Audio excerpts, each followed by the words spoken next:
I'm expecting a difficult game against a really good team with lots of confidence, lots of self-belief. They understand how to win games, and they understand who they are. The tricky part about that team is it's all about field position. You know, we just faced, let's call it against Vancouver and Montreal, 48, 50 long balls in each of those games, per game. We're going to play against a team that plays 90 of those. 90. It's all about direct play, picking up second balls, running behind. That's a challenge. So in my mind, though, it's not about just hanging in there, making it a game. I truly believe and looking at the players' faces and the energy in training and the confidence that they take from Leon when everyone counted us out, right? I don't know, players that we're missing, relying on young guys, but there was an internal belief. And that's what gives me total belief that we're going after this game. And we're not only in it to hang around, because I wouldn't know how to stand in front of the team to speak about that. So we are one play at a time. It's two legs, and we're going to put them in the most difficult game that we can do it, and then see where it all falls after. But I understand it's a good team. It's a good team, that's on a real run. But we're a good team, and we're getting stronger and healthier all the time. That was TFC head coach Chris Armas joining the show, getting us ready for tomorrow. And speaking of getting us ready for tomorrow's big day, it's time for KJ, AJ, GW, and OP. No, I don't like that. Kristian Jack joins us now. He'll be a part of our match coverage as well tomorrow as TFC takes on Cruz Azul in leg one of the quarterfinals of the CONCACAF Champions League. KJ, after what you just heard from Chris Armas and what we've seen with TFC's form to start MLS, has some of the shine been taking off because of the losses and the results in Major League Soccer so far?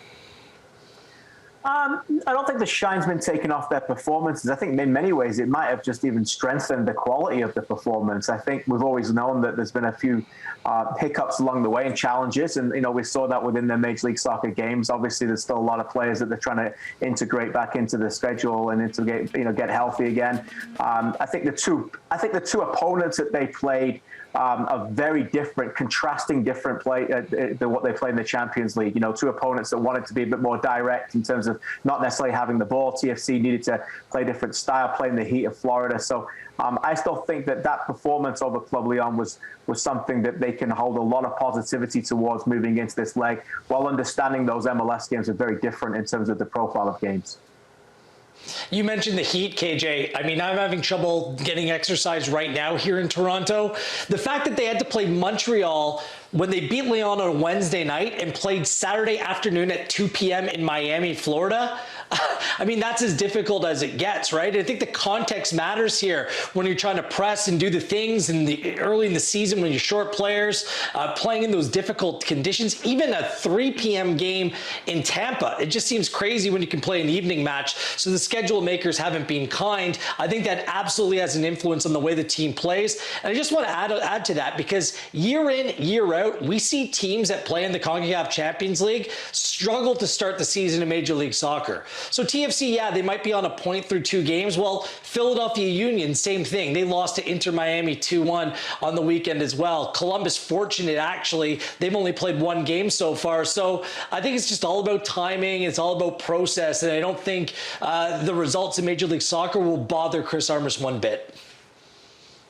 Now, having said that, Gareth, perhaps some reinforcements, some help is on the way with the reports that the Venezuelan Yeferson Soteldo has been sold to TFC. They're still working on some contract negotiations, according to reports.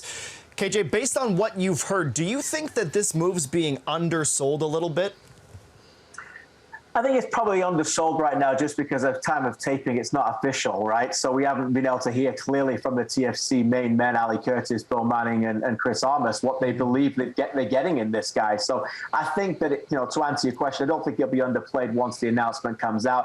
It's a significant investment, again, from an ownership group that has shown nothing but that for a number of years. It's a diversion away from what they initially wanted to get in the offseason. They wanted to get a number 9. They wanted to get a pure goal goal scorer. I think there's a lot of things we can get into once this becomes official, a step into the right market, a market that I think they've had a bit of trepidation and been slow to step into, that South American market in the past where a lot of success has come through Major League Soccer. Potentially a player that could get a sell-on value as well because of the age. So there's a lot to like about it. But as I said, underplayed probably just because it hasn't been officially revealed yet, Ollie. Yeah, it's a different kind of signing for TFC, I think, KJ. You know, I think when you talk about underplayed and you talk about getting national attention in Canada and the United States and MLS, it's still about those big names, right? We're still talking, who's the big story coming out of the first 2 weekends? It's Chicharito, right? And the goals he's scoring in his return to form for the Galaxy. So TFC have had that period in their history where they really needed that shot in the arm, that kind of, attention in the media, bringing some life back into the club, and they had the bloody big deal, and then they had Giovinco and Altidore, and obviously winning that MLS Cup. But you can't do that forever. It's probably just not economically sustainable more than anything. And so now I think we're seeing a team that's, trying to win fans over in a different way, trying to find some players that people maybe haven't heard as much about from places like South America, but can still be stars in this league, and then combining that, with the homegrown factor, right? Getting local Toronto kids on the field that people can connect with as well. So it's a different way of going about it, and it's going to take more time. But I think in time, I think they're hoping that this team will capture the imagination in the way that the MLS Cup winners in 2017 did. Well, Ollie, you mentioned Josie, and that's actually my next question for Kristian is, amongst the many positives that this signing would give for Toronto FC, do you think this would take pressure off Josie Altidore, Kristian? I actually think the opposite. I think it puts more pressure on Altidore to succeed because it's not a number 9 that's coming in. And I think, by the way, Altidore will accept that. He's a man who wants that kind of pressure. He wants to thrive on that. It's an enormous year for him anyway, internally, because of obviously he's had a difficult couple of years health-wise.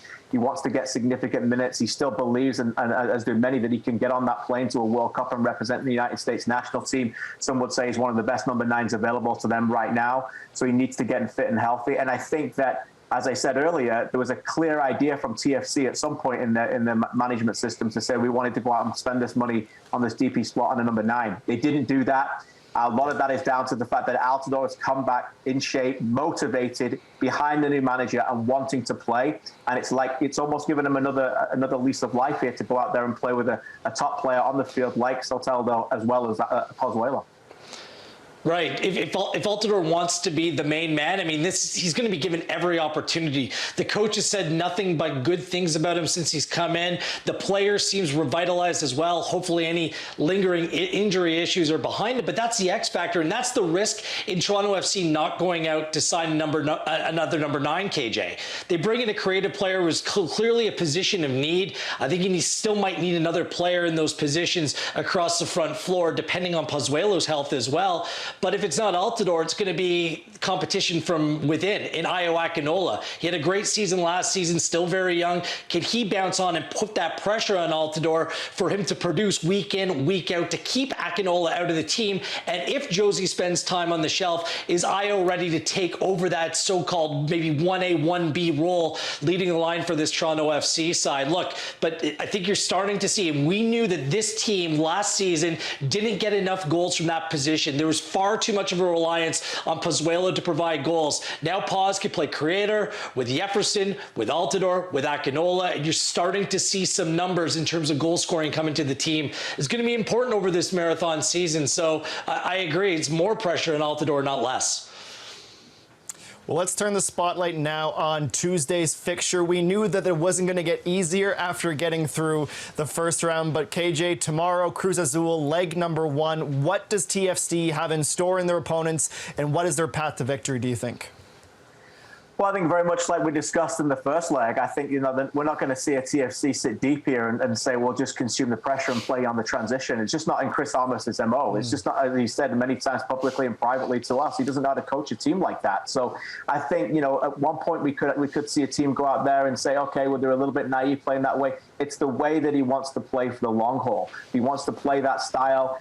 Again, I think playing at 10 o'clock at night in Florida certainly helps instead of playing at 2 o'clock in an afternoon. That will suit their style as well. Cruz Azul are, I think a bit more of a formidable opponent than Club Leon. They're in a better form than they are. They're a different opponent. They're direct opponents. Second balls are very crucial. They play very, very quick and rapid forward. They look to get forward a lot quicker with the ball, and sometimes Club Leon was a little bit, I think, lethargic and sideways passing, certainly the way they played against TFC. So can they win those second balls? Can they boss the midfield that way as well? So, look, I think we're getting to know, Ollie, what this TFC team are like right now, and that's what we're not going to divert away from the way they want to play these games. Yeah, it's not going to change. And then, like you said, what is going to change is the challenge that the opponent puts in front of them. I thought Leon at times, they're a very identity-based team. They want to play their way. They don't want to go away from that, even when it's not really working very well for them, as it wasn't to TFC's credit. I think Cruz Azul are a different kind of team. They're a lot more pragmatic. They've got a lot of experience. Dominguez and Aguilar at centre-back have been around a long time. Corona, the goalkeeper, is obviously a Mexico international. So you've got a team that is very, very solid and resilient defensively, doesn't concede much from a run of play at all, or hasn't been in the Clausura at least this season. And then you've got a team that's willing to mix it up in terms of how they attack, right? You know, they're not going to insist on playing out from the back and building through the thirds like Leon did and giving TFC those counter-pressing opportunities. If it's on for them to go long and to play into space with those more direct balls, that's what they'll do, and TFC are going to have to cope with that. And it's something that, you know, as we've seen, particularly in that Montreal game, you know, when TFC get isolated in those 2v2 situations, they've had issues, right? So I think you're going to see more of that kind of opponent, and that will definitely be, I think, a tougher challenge for TFC with the way they want to play under Chris Armas than Leon were. Well, these CONCACAF Champions League runs are always so special, if for no other reason than the fact that they're not guaranteed and you never know when your next crack at it will be. So, KJ, finally for you today, I'm curious, based on the relationship you've been able to build with Chris and what you know about him, how important is this tournament for him, and how hard do you think he's going to push to get the results here? I think it's really important for Chris and the entire organization. You know, I think this is an organization that is addicted to playing big games, and they don't come around that often in Major League Soccer. It's just a fact. You have to wait a long time sometimes to get those big moments. You know, I often talk about sheer weight of value of the match. And we all know that those two games that they played against Leon in the first round were those weight of those games were significantly heavier than the first two games they played in Major League Soccer. Yes, you want to set a pattern going forward in Major League Soccer to have a consistent year where you're going to be battling and competing for the playoffs, knowing that your year will be defined by what happens in the playoffs come October, November, and December. So I think they have an opportunity here that a lot of MLS clubs crave, in that to play those big value moments, those playoff kind of atmosphere games that you can learn a lot about your opponents, you can learn a lot about, more importantly, about yourself and your teammates when the lights are the brightest. KJ, you were with the team in Mexico in that 2018 run. You know how important it is for the players individually. And largely, this is a team, I just look at these players, the bigger the game, the brighter they shine. Largely, that's been the case over recent years, and they really have some players that step up when they play better opponents. I fully expect that again throughout these next two games. And for the club, I know it's been a long time since all of us have been up to the training grounds, and just that one empty trophy case right there. It says CONCACAF Champions League, and it sits there vacant. This is a goal of Ali Curtis. This is a goal of Bill Manning. They want to win every competition they're in. They set goals internally, and that's the one missing link right now. They came so close in 2018, and they're going to have to do it the most difficult way this time around as well. And look, Marky Delgado said it earlier today. He said, we write our own story, and this is part of it. This is the next chapter, and I'm looking forward to every minute of it.